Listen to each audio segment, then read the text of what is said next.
Part 2। मेरी माँ। 11 वर्ष की आयु में माता विवाह कर शाहजहांपुर आई थी। उस समय आप नितांत अशिक्षित एक ग्रामीण कन्या के सदृश थीं। शाहजहांपुर आने के थोड़े दिनों बाद ही दादी जी ने अपनी छोटी बहन को बुला लिया। उन्होंने गृह कार्य में माता जी को शिक्षा दी। थोड़े ही दिनों में माता जी ने गृह कार्य को समझ लिया और भोजन आदि का ठीक ठीक प्रबंध करने लगी।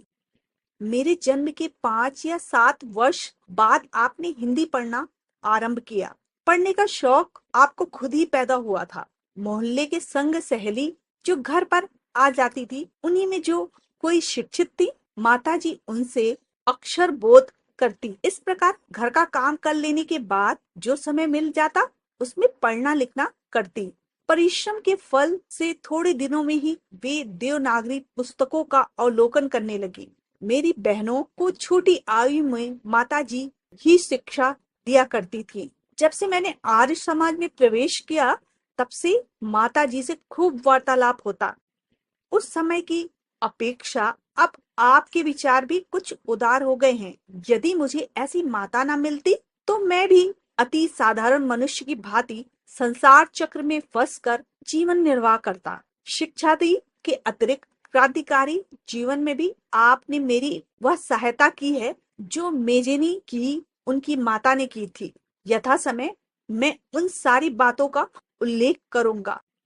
माताजी का सबसे बड़ा आदेश मेरे लिए यही था कि किसी की प्राण हानि न हो। उनका कहना था कि अपने शत्रु को भी कभी प्राण दंड न देना।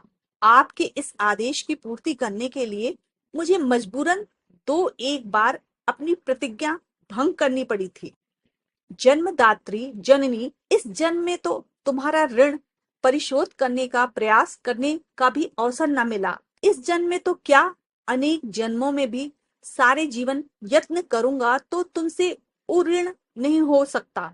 जिस प्रेम तथा दृढ़ता के साथ तुमने इस तुच्छ जीवन का सुधार किया, वह वर्णनीय है। मुझे जीवन की प्रत्येक घटना का स्मरण है कि तुमने अपनी देववाणी का उपदेश करके मेरा सुधार किया है। तुम्हारी दया से ही मैं देश सेवा में संलग्न हो सका।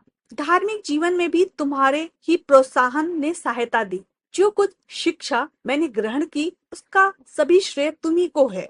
जिस मनोहर रूप से तुम मुझे उपदेश करती थी, उसका स्मरण कर तुम्हारी मंगलमयी मूर्ति का ध्यान आ जाता है और मस्तक नत हो जाता है।